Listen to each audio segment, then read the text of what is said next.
Haleluya. Yuk kita semuanya tepuk tangan buat Tuhan Yesus.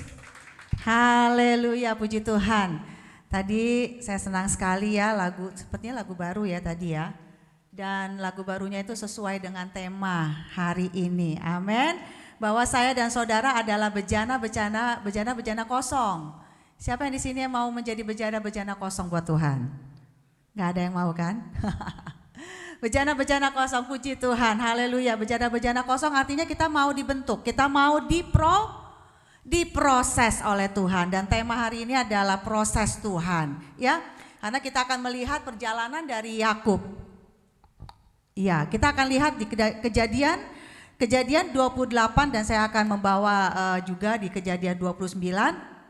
Kejadian 28, mimpi Yakub di Betel, ayat yang ke-18. Maka Yakub berangkat dari Beersheba di mana dia tinggal bersama dengan keluarganya Ishak dan Ribka, dan kemudian dia pergi ke Haran. Nah, saudara lihat bahwa Yakub ini adalah seorang anak rumahan ya, kita tahu bahwa dia minggu lalu kan Bapak Gembala mengatakan bahwa dia adalah quiet, betul ya? Dia selalu suka yang tenang, dia suka ada di rumah. Tetapi saat dia sudah menerima hak kesulungan, di mana hak kesulungan itu adalah hak dari berkat-berkat yang tidak pernah putus-putusnya buat Yakub. Kemudian dia pun juga mendapatkan berkat dari Ishak ayahnya, dan seharusnya Ishak itu tinggal menikmati, betul ya? Ishak itu tinggal menikmati hak kesulungan. Ishak itu tinggal menikmati berkat yang dia seharusnya terima memang. Tetapi kenapa dia harus pergi dari rumah? Dan dia harus menjalani prosesnya menuju ke Mesopotamia, menuju ke Haran. Nah, saudara, kita melihat bahwa seorang Yakub yang memang sudah mendapatkan hak kesulungan dari Tuhan, memang dipilih oleh Tuhan untuk menerima dan menikmati berkat, tetapi dia pun tidak bisa lewat dari prosesnya Tuhan. Betul? Setuju dengan saya? Saya dan saudara, walaupun kita telah dipilih dan kita percaya kepada Tuhan, kita nggak pernah lepas dari yang namanya proses. Amin. Saya dan saudara pasti diproses Tuhan. Amin. Sehingga saudara, Yakub harus melewati proses di mana dia menjalani hidupnya sekarang seorang diri. Ya, tidak ada lagi ibu yang akan mendukungnya, tidak ada lagi ibu yang akan merawatnya, ya. Selalu menemani Yakub, tidak ada lagi kemewahan karena dia adalah anak orang kaya, betul? Ishak adalah orang yang sangat diberkati ya, ayat firman Tuhan yang favorit Bapak Gembala, sangat diberkati, semakin lama semakin diberkati ya. Ya, makin lama makin diberkati, enak ya dengarnya ya. Apalagi anaknya yang ahli waris, itu kan tinggal terima berkat warisan. Tapi Tuhan bilang no, ya, engkau harus diproses, karena kalau Yakub menolak proses, maka dia pun juga akan tidak menikmati berkat dan warisan dari bapaknya. Ya. Nah, saudara, mengapa sih saya dan saudara Yakub perlu diproses Tuhan? Yang pertama, karena Tuhan mau mengembalikan saya dan saudara, dan khususnya di sini diwakilkan oleh Yakub, untuk menjadi serupa kembali dengan Tuhan. Ya, kenapa saya katakan kembali serupa dengan Tuhan dan tidak menjadi serupa dengan dunia? Ya, karena pada saat dosa datang, Adam dan Hawa, ya, dosa datang dan itu mengakibatkan manusia masuk ke dalam dunia yang seharusnya menikmati surga, betul ya? Pada saat Adam dan Hawa menikmati surga, dia bergaul dengan Tuhan, dia akrab dengan Tuhan. Tetapi pada saat manusia mulai egois dan ingin mementingkan diri sendiri, sehingga disitulah Tuhan membawa Adam dan Hawa ke dunia. Dan pada saat mereka menjalani di dunia, mereka mulai menjalani kehidupan mereka untuk mencukupi dirinya, untuk mencukupi apa yang menjadi kebutuhannya, keinginannya, sehingga Tuhan harus mengembalikan manusia kepada tujuan awal nih, menjadi serupa dengan Tuhan, bukan serupa dengan dunia, saudara. Tidak menjadi serupa dengan dunia, karena walaupun saya dan saudara ada di dalam dunia, tetapi Tuhan mau kita menjadi serupa dengan Tuhan dengan cara bagaimana? Dengan cara kita berpikir sama seperti Tuhan, dengan kita memiliki perasaan yang sama seperti Tuhan. Haleluya. Kita diubah oleh Tuhan untuk menjadi serupa dengan Tuhan. Kalau kita menjadi serupa dengan Tuhan, Tuhan senang gak? Pasti senang dong, ya kan? Apalagi misalkan anak-anak kita, saudara ya, anak-anak kita yang mirip sama kita, tingkahnya juga mungkin mengikuti mama papanya, ya nurut gitu ya, pasti kan senang. Nah, saya percaya bahwa Tuhan kita ingin mengembalikan saya dan saudara untuk menjadi serupa dengan Tuhan, supaya kita sadar bahwa hidup saya dan saudara itu bukan untuk menyenangkan diri kita, saudara. Tuhan ada bukan untuk menyenangkan saya dan saudara, tetapi Tuhan ingin mengembalikan saya dan saudara menjadi serupa dengan Tuhan karena hidup kita untuk memuliakan dan menyenangkan hati Tuhan. Amin. Jangan dibolak-balik, saudara. Hidup saya dan saudara itu untuk menyenangkan hati Tuhan. Yuk kita buka dalam Efesus 2 ayat yang ke-10. Apa sih sebenarnya tujuan hidup saya dan saudara ada dalam dunia ini? Kita harus kembali lagi apa maunya Tuhan. Amin.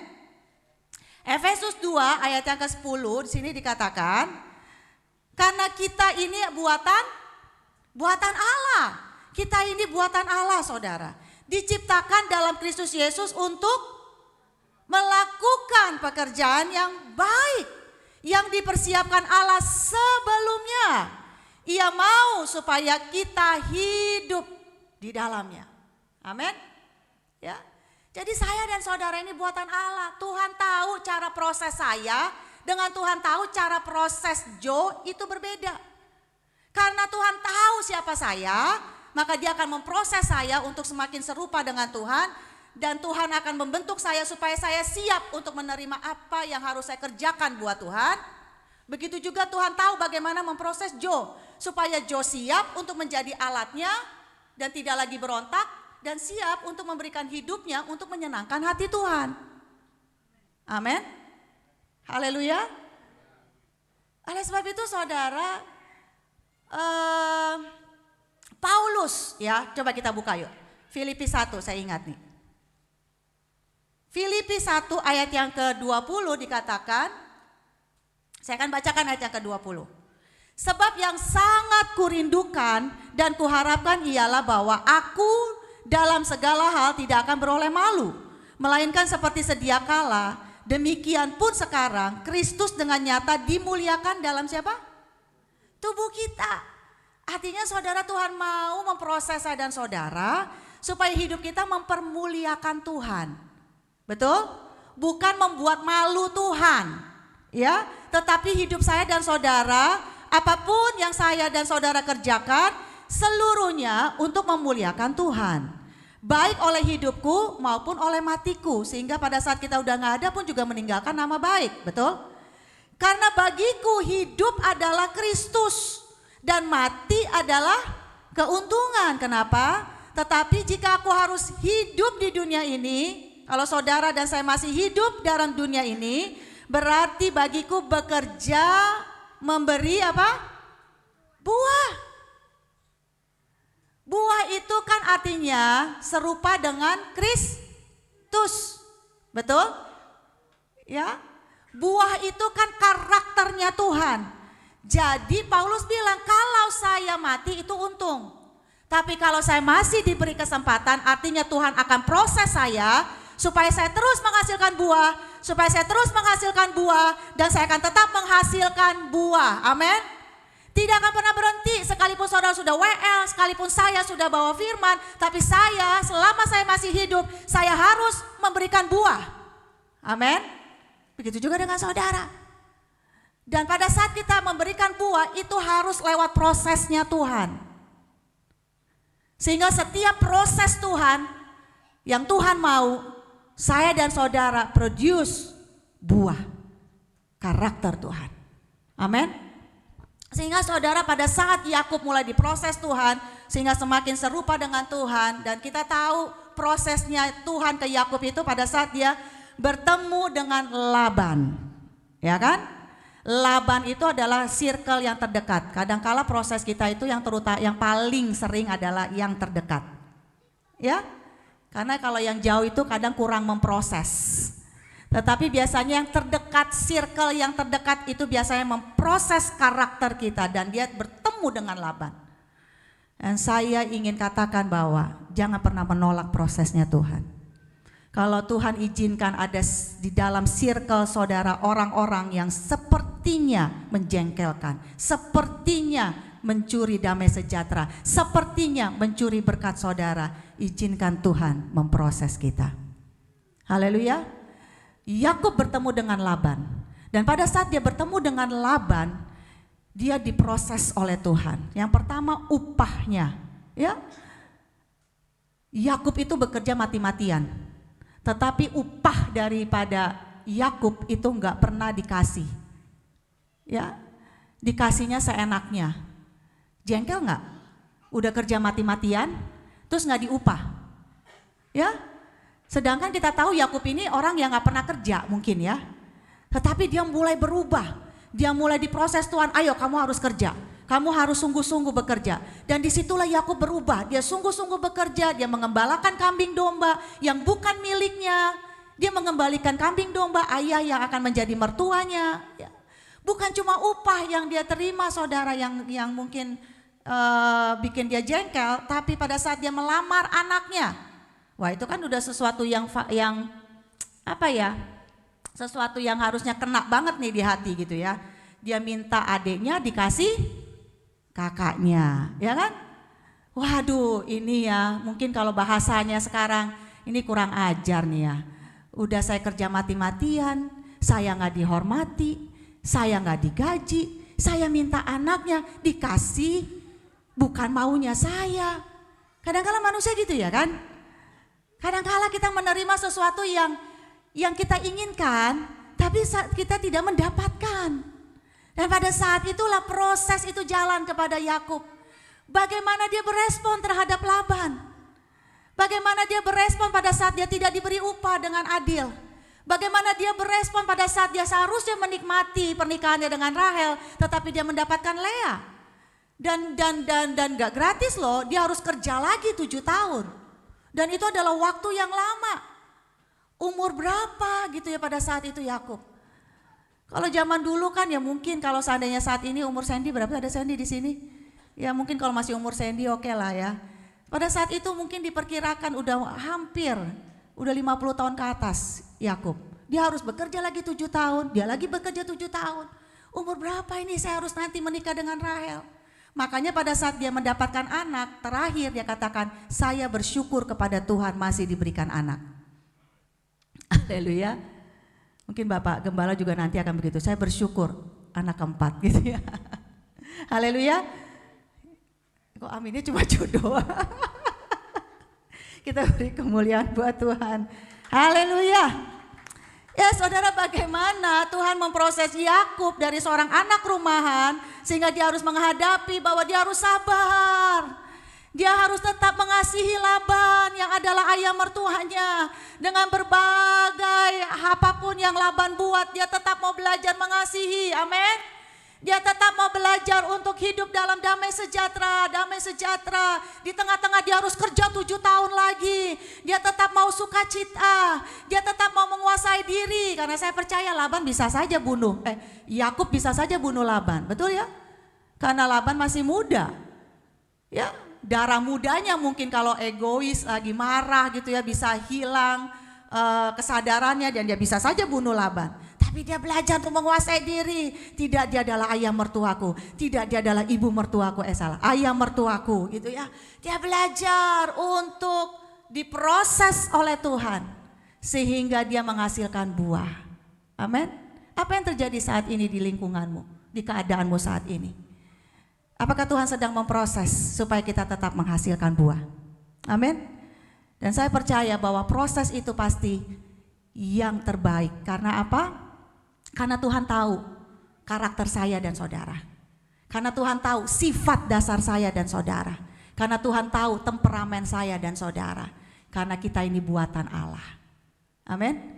Hanya Dia yang paling tahu bagaimana memproses, mengubah dan mengembalikan saya dan saudara untuk semakin serupa dengan Tuhan. Amin. Itu yang pertama saudara. Kenapa sih kita perlu diproses? Karena Tuhan mau kita dikembalikan untuk menjadi serupa dengan Tuhan, bukan dengan dunia. Bagaimana cara saudara berespon? Apakah saudara berespon dengan cara Tuhan atau cara dunia? Pada saat kita berespon dengan cara Tuhan, maka disitulah kita akan menghasilkan buah. Amin. Yang kedua saudara, kenapa sih kita harus melalui proses Tuhan? Yang kedua saya akan bacakan di ayat yang ke-11. Ia sampai di suatu tempat dan bermalam di situ karena matahari telah terbenam. Ia mengambil sebuah batu yang terletak di tempat itu dan dipakainya sebagai alas kepala, lalu membaringkan dirinya di tempat itu. Maka bermimpilah ia di bumi ada didirikan sebuah tangga yang ujungnya sampai di langit. Dan tampaklah malaikat-malaikat Allah turun naik di tangga itu. Berdirilah Tuhan di sampingnya dan berfirman, Akulah Tuhan Allah Abraham, nenekmu dan Allah Ishak.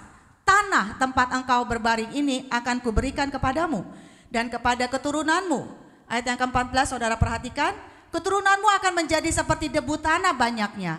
Dan engkau akan mengembang ke sebelah timur, barat, utara dan selatan. Dan olehmu serta keturunanmu semua kaum di muka bumi akan mendapat berkat. Ayat yang ke-15 adalah ayat janji penyertaan Tuhan.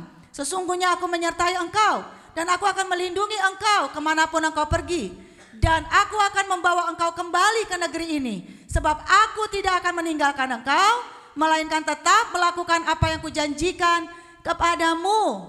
Nah saudara, kalau kita dengar begini, pada saat Yakub dengar begini kayaknya enak ya saudara. Karena pada saat itu Yakub sedang tidur, sudah kecapean jalan kaki, ya kan, dia sendiri. Dan dia mungkin capek, makanya dia bilang di situ dia tidur dengan beralaskan bantalnya batu. Dan pada saat dia udah capek, akhirnya dia bermimpi dan dia mendapatkan perkataan janji Tuhan. Mungkin kalau seandainya kita mendapatkan perkataan janji Tuhan dalam keadaan kita tidur di kasur sofa bed gitu ya, dalam keadaan yang nyaman, mungkin enak, betul ya? Tapi pada saat itu Yakub menerima janji penyertaan Tuhan dan dia bermimpi supranatural. Mungkin dia berpikir ini karena aku maunya seperti ini. Ya, di tengah-tengah gelap gulita seorang diri, ini bantal aja pakai batu loh. Dan Tuhan bikin janji, sedangkan pada saat bangun masih gelap tuh. Masih gak ada apa-apa tuh. Masih harus menjalani ke depan yang gak tahu harus gimana. Masih harus berjalan yang gak tahu juga harus kemana. Rasanya saudara pada saat dia menerima janji Tuhan itu enak banget didengar telinga, betul? Pada saat saudara dengar janji Tuhan kau pasti diberkati, amin. Pulang dari gereja, ia harus menjalani hari-hari lagi. Dan kita gak tahu apakah doa kita dijawab iya atau tidak oleh Tuhan. Dan kita juga tidak tahu kapan Tuhan menjawab doa kita. Kita juga nggak tahu bagaimana apakah Tuhan bisa mengubah secepat itu hidup kita. Ada saat ini saudara, pada saat Tuhan berbicara kepada Yakub di titik terendahnya Yakub. Tuhan sedang memproses Yakub bagaimana Yakub harus memiliki tingkat iman yang Tuhan mau. Haleluya. Kadangkala kita merasa cukup Tuhan, aku udah percaya sama Tuhan segini. Dan kita merasa bahwa kita udah percaya nih sama Tuhan. Tapi Tuhan bilang no, tingkatkan lagi imanmu. Tingkatkan lagi imanmu. Sampai di titik yang Tuhan mau. Haleluya. Tuhan mau menaikkan iman kita dengan proses yang Tuhan izinkan. Sehingga di saat kita diproses oleh Tuhan, Tuhan melihat saya dan saudara. Seberapa besarnya sih saya dan saudara bergantung penuh sama Tuhan. Percaya penuh kepada Tuhan. Haleluya. Iman timbul dari mana? Pada saat saudara mendengar firman yang Tuhan mau tingkatkan imanmu. Tingkatkan imanmu. Bukan hanya sekedar kalian dengar firman seperti Yakub. Tetapi pada saat engkau mendengar firman Tuhan dan mendapatkan janji firman Tuhan, mendapatkan sesuatu dari firman perkataan Tuhan, saudara yakini, yes, saya akan menikmati janji Tuhan. Amin. Saya akan menerima janji Tuhan. Pada saat Yakub, saudara, dia akhirnya saudara setelah mendapatkan Rahel dan Lea, dan dia bilang kepada Laban, mungkin waktunya saat ini saya akan pergi dari kamu, ya. Dan saya minta upah nih. Dan Laban bilang, berapa upahmu? Saya akan bayar. Ya, kalau saudara baca di Kejadian 30 ya. Dan pada saat itu Yakub dia berkata begini kepada Laban, "Enggak usah kamu bayar upah saya. Yang penting kalau saya menghasilkan kambing dan domba, bintik-bintik dan belang-belang, maka itu adalah upah saya." Haleluya. Kenapa Yakub bisa berkata seperti itu? Kayaknya gak masuk di akal ya. Betul gak? Karena pada saat itu gak ada tuh kambing domba, bintik-bintik, belang-belang. Dan Laban dengan cepat oke. Kenapa Laban langsung oke? Karena Laban berpikir gak mungkin, betul? Gak mungkin kamu bisa menghasilkan ini bintik-bintik, belang-belang. Kalau gak kamu curang, pasti kamu berbuat sesuatu. Seberapa besar sih kadangkala saya dan saudara itu suka mengatakan, bagaimana mungkin Tuhan? Sama seperti Maria pada saat malaikat Tuhan datang, kamu akan melahirkan seorang anak dan anak itu akan kau namai Yesus, dia adalah Immanuel. Maria berkata, bagaimana mungkin Tuhan, saya ini belum bersuami. Betul? Pada saat Abraham dan Sarah, Tuhan datang sama Abraham dan Sarah, ngomong sama Abraham dan Sarah, engkau pasti akan mendapatkan keturunan. Mereka langsung pikir dong, umur saya berapa Tuhan? Bagaimana mungkin? Begitu juga dengan Zakaria dan Elizabeth. Ada saat Tuhan juga ngomong bahwa kamu akan mendapatkan anak. Bagaimana mungkin? Saya sudah tua.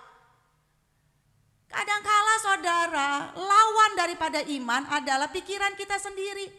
Bagaimana mungkin? Bagaimana mungkin? Dan Tuhan mau kita lawan dengan iman kita, amin. Dengan proses yang Tuhan izinkan bahwa Tuhan sanggup mengadakan segala sesuatu. Dan bagaimana saudara menghadapi kalimat, bagi Tuhan tidak ada yang mustahil. Kita harus bisa menerima kata bagi Tuhan gak ada yang mustahil hanya dengan iman.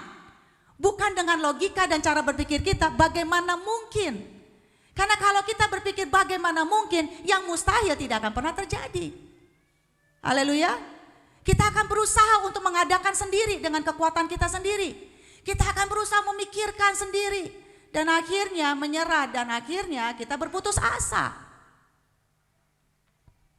Coba yuk kita buka dalam Ibrani 11 ayat yang ke-6. Haleluya. Saudara masih bersama dengan saya? Haleluya. Tetapi tanpa iman, Ibrani 11 ayat yang ke-6. Tetapi tanpa iman tidak mungkin orang berkenan kepada. Jadi saudara, kalau kita mau hidup berkenan kepada Tuhan, izinkanlah Tuhan memproses saudara, karena itu bukannya Tuhan jahat, tetapi Tuhan sedang mau meningkatkan imanmu. Karena disitulah kita berkenan di hadapan Tuhan. Amin. Pada saat kita diproses, dihadapi dengan sesuatu yang sepertinya kita harus pakai iman seperti Yakub. Kayaknya mustahil nih, ada kambing, domba, bintik-bintik, belang-belang. Tapi aku percaya, kan janji Tuhan, dia ingat janji Tuhan, dia akan sertai. Haleluya, dia akan berkati.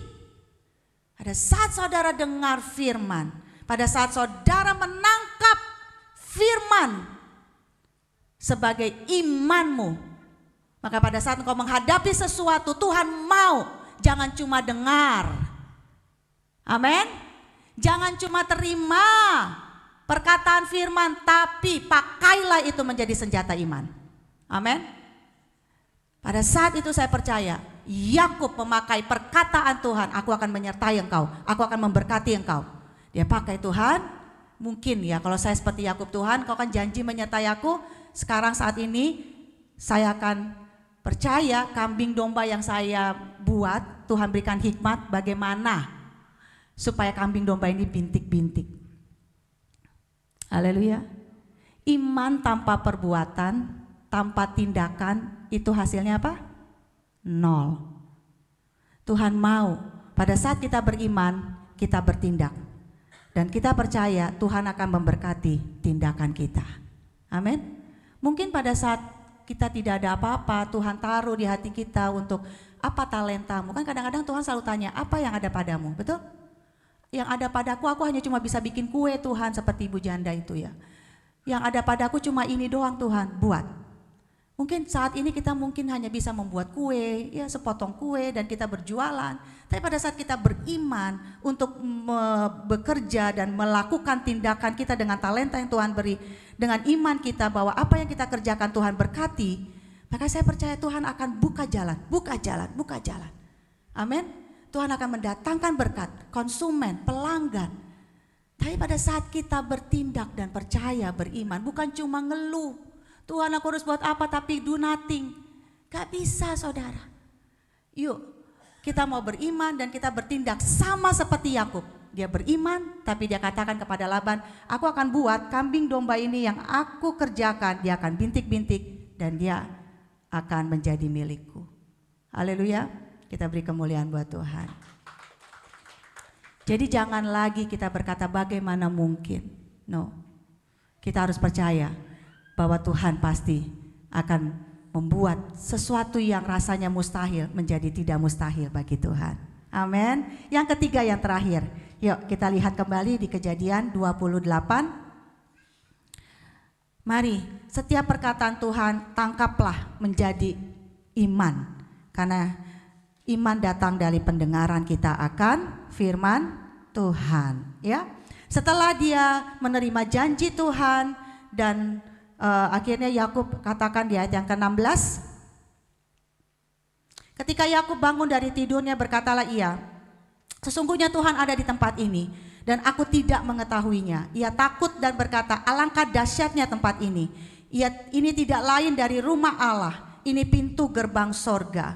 Keesokan harinya pagi-pagi Yakub mengambil batu yang dipakai sebagai alas kepala dan mendirikan itu menjadi tugu dan menuang minyak ke atasnya. Ia menamai tempat itu Bet-El, ya bait Allah. Dahulu nama kota itu adalah Luz. Ayat yang ke-20 saudara perhatikan. Lalu bernasarlah Yakub. Ini adalah nasar dari Yakub. Di awal dari perjalanannya, ya, perjalanan journey-nya Yakub, ya. Jika Allah menyertai aku dan akan melindungi aku di jalan yang kutempuh ini, memberikan kepadaku roti untuk dimakan dan pakaian untuk dipakai, sehingga aku selamat kembali ke rumah ayahku, maka Tuhan akan menjadi Allahku. Dan batu yang kudirikan sebagai tugu ini akan menjadi rumah Allah. Dari segala sesuatu yang kau berikan kepadaku akan selalu kupersembahkan 1/10 kepadamu. Nah saudara, kita melihat yang ketiga, proses apa nih yang Tuhan berikan kepada kepada Yakub, ya. Yang ketiga adalah proses motivasi kita. Proses hati. Bagaimana posisi hati kita di hadapan Tuhan. Karena yang tahu betul bagaimana sikap hati kita, motivasi kita, itu hanya Tuhan. Dan Tuhan perlu memproses. Yakub mengatakan hal ini betul karena ini adalah pertama kali dia melakukan first journey-nya, ya. Pengalaman pertama dia dalam mengikut Tuhan. Dan dia katakan kepada Tuhan, oke Tuhan, aku telah menerima mimpi supranatural, pengalaman dengan Tuhan yang luar biasa. Ya. Oke Tuhan, aku telah mendapatkan janji perkataan Tuhan. Oke Tuhan, saya terima. Tapi dia katakan begini ayat yang ke-20. Tetapi Tuhan, ini nasarku di pihak Yakub. Kalau Engkau Tuhan memberkati aku, kalau Engkau mencukupi aku, kalau Engkau membawa aku kembali pulang, maka Engkau akan menjadi Allahku. Oke, Tuhan bilang. Tuhan terus proses, Tuhan terus proses, Tuhan terus proses sampai pada akhirnya perkataan ini nggak ada lagi. Mungkin di awal saudara kita akan berkata, Tuhan kalau Engkau mencukupi aku, kalau Engkau menolong aku, mengadakan seluruh kebutuhanku, Engkau jadi Allahku. Pertanyaannya, kalau tidak, masihkah Dia tetap Allah kita? Haleluya. Kalau Engkau memberkati aku akan memberikan persepuluhan. Kalau tidak, haleluya. Saudara perhatikan, enggak semua orang mau diproses, terutama mereka yang hatinya tertambat kepada harta. Enggak semua orang mau dan bisa diproses kalau hatinya hanya tertuju kepada diri sendiri. Haleluya. Markus 10, ini contoh yang sangat baik. Markus 10 ayat 17 sampai 22. Ini adalah orang kaya, anak muda yang kaya. Betul ya? Saudara baca deh di rumah, saya nggak ada waktu.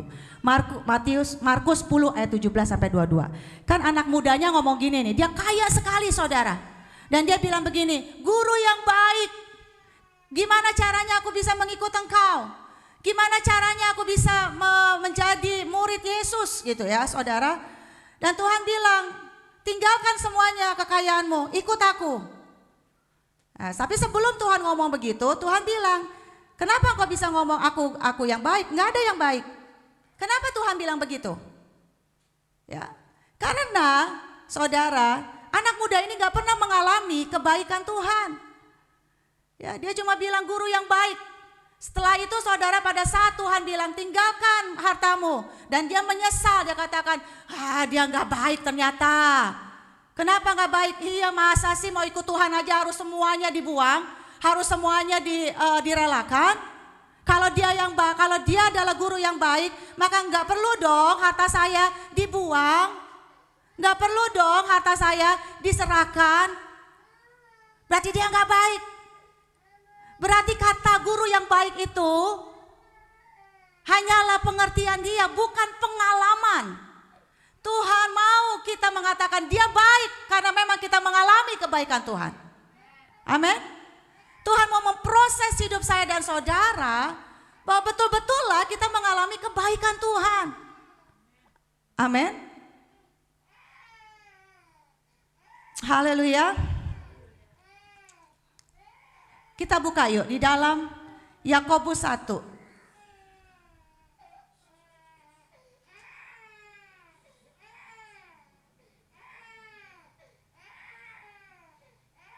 Haleluya.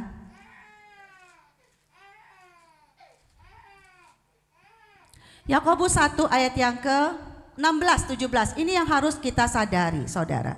Saudara-saudara yang kukasihi, janganlah sesat. Setiap pemberian yang baik dan setiap anugerah yang sempurna datangnya dari atas. Berarti kita harus tahu sumber berkat kita. Diturunkan dari Bapa segala terang, padanya tidak ada perubahan atau bayangan karena pertukaran. Artinya saudara kita harus yakin dan percaya bahwa sumber berkat kita itu adalah datangnya dari Tuhan. Pada saat memang Tuhan izinkan untuk kita melepaskan seluruh apa yang kita punya, kita percaya saja bahwa Tuhan akan memelihara kita. Karena sumber berkat kita bukan apa yang ada tapi apa yang diberikan oleh Tuhan. Haleluya. Pada saat Abraham, saudara, bertemu dengan Lot karena mereka berantem, ya, merebutkan tanah. Dan pada saat itu Abraham berkata kepada Lot, ayo Lot kamu pilih mana yang kamu mau ambil. Silakan pilih dulu. Ya, padahal kita tahu, ya kan, yang paling berotoritas, yang paling berkuasa adalah Abraham, betul? Tetapi dia melepaskan hak dan dia katakan Lot kamu pilih. Dan pada saat Abraham selesai mengatakan itu, Lot melihat seluruhnya, sekelilingnya, mana ya tempat yang saya akan pilih. Dan pada saat itu Lot melihat Sodom dan Gomor, Sodom ya. Ya, pada saat itu dia memilih itu. Dan pada saat akhirnya Abraham kata, oke, kamu ke sana. Kenapa Abraham bisa melepaskan hak seperti itu? Karena yang Lot lihat, mana tempat yang bisa memberkati dia. Mana tempat yang bisa mencukupi dia. Makanya dia melihat dengan teliti, wow, itu tempat yang pasti memberkati saya. Wow, itu tempat hijau, subur, pasti dia akan memberkati saya. Tetapi Abraham gak pernah takut kehilangan apapun. Haleluya. Karena dia yakin bukan tempat yang memberkati dia, tapi Tuhan. Bukan apa yang dia pilih, mau ditaruh di mana seperti Ishak, mau taruh di tempat tandus sekalipun gak ada air, tapi Tuhan bisa membuka air. Amin. Enggak, walaupun sudah diambil oleh orang berapa kali, dia tetap memberi karena dia tahu yang memberkati dia bukan sumur tapi Tuhan. Haleluya. Posisi hati kita, motivasi kita, kadang-kala kita berdoa sama Tuhan. Tuhan, tolong aku Tuhan, berkati pekerjaanku, berkati usahaku. Untuk apa sih? Karena saudara mau diberkati kan lewat pekerjaan saudara, betul? Karena saudara mau kehidupan saudara, pekerjaan saudara, masa depan saudara diberkati oleh Tuhan. Tapi apakah kita selalu berdoa sama Tuhan, Tuhan kalau Engkau memberkati aku akan mempermuliakan Tuhan lewat pekerjaanku, lewat berkatku, lewat talentaku. Amin. Karena kita sadar bahwa semuanya adalah pemberian dari Tuhan. Tapi kadangkala kita melihat bahwa ya Tuhan ada hanya untuk kebahagiaanku, untuk mencukupi kebutuhanku. Dan pada saat Tuhan minta, seperti awal Yakub, kalau Engkau memberkati aku maka aku akan kasih. Tapi Abraham tidak pernah diajar persepuluhan. Kenapa? Karena pada saat dia memberi, bukan karena tuntutan dia mau diberkati supaya jalan terbuka, no. Tanda dia appreciate, honor God lebih dari apa yang dia terima. Tanda dia membuktikan pemberian ini dari Tuhan, berkat ini dari Tuhan, dan aku kembalikan sebagai bukti semua hidupku dari Tuhan. Tidak ada paksaan. Haleluya. Saya dan saudara harus diproses. Kalau tidak, daging kita akan kuat. Tuhan memproses bagaimana kita dikembalikan serupa dengan Tuhan. Sehingga kita akan menghasilkan buah karakter Kristus. Karakter Kristus, amin. Bagaimana kita memiliki tingkat iman yang Tuhan mau. Semakin percaya, dalam kesulitan kita mau tetap percaya. Tadi pagi Bapak Gembala katakan, bagaimana tingkat iman kita akan naik pada saat Tuhan berkata tidak kepada kita dan kita tetap nurut. Pada saat Tuhan berkata tidak kepada kita, kita tetap percaya itu yang terbaik buat saya dan saudara. Haleluya. Itu adalah tingkat iman bahwa kita percaya dia baik. Dia punya agenda yang jauh lebih baik daripada saya. Haleluya. Dan bagaimana Tuhan memproses saya dan saudara untuk kita tetap memiliki posisi hati yang benar, motivasi hati kita yang Tuhan mau. Pada saat Yakub saudara, kita tahu setelah dia keluar dari Laban dan dia bergumul dengan Tuhan, betul ya? Dia bergumul dengan Tuhan. Dan pada saat dia bergumul mati-matian. Kenapa? Karena dia tahu sumber segala sesuatunya dari Tuhan. Sebab itu dia bergumul sama Tuhan, dia tidak bergumul pada manusia. Tapi dia bergumul dengan Tuhan, dia terus bergumul dengan Tuhan, dia terus bergumul dengan Tuhan. Dan dia katakan bahwa kalau Engkau tidak memberkati aku gak mau kemana-mana. Hari ini saudara, jangan pernah kita melakukan segala sesuatu, aktivitas, tugas kita tanpa kita bergumul lebih dulu, cari Tuhan kepada sumber berkat kita. Kalau Engkau tidak memberkati aku, maka aku tidak bisa buat apa-apa Tuhan. Mulailah hari dengan kita datang kepada si sumber berkat. Seperti Yakub bergumul. Lebih baik kita bergumul dengan sumber berkat kita. Berdoa dan mencari apa yang menjadi kehendak Tuhan. Apa yang Tuhan inginkan. Dan biarlah tangan Tuhan yang betul-betul memberkati kita. Karena sumber kita bukan dari apa yang ada dalam dunia. Tapi pemberian dari atas. Kita beri kemuliaan buat Tuhan. Mari kita izinkan kita seperti bejana yang kosong. Hatinya kita mau diproses untuk semakin serupa dengan Tuhan. Amin. Diproses untuk kita memiliki tingkat iman yang Tuhan mau. Diproses untuk kita memiliki hati yang murni kepada Tuhan. Amin. Tidak hanya mengejar untuk diri sendiri, tetapi betul-betul kita mau mempercayai Dia sebagai sumber segala sesuatu.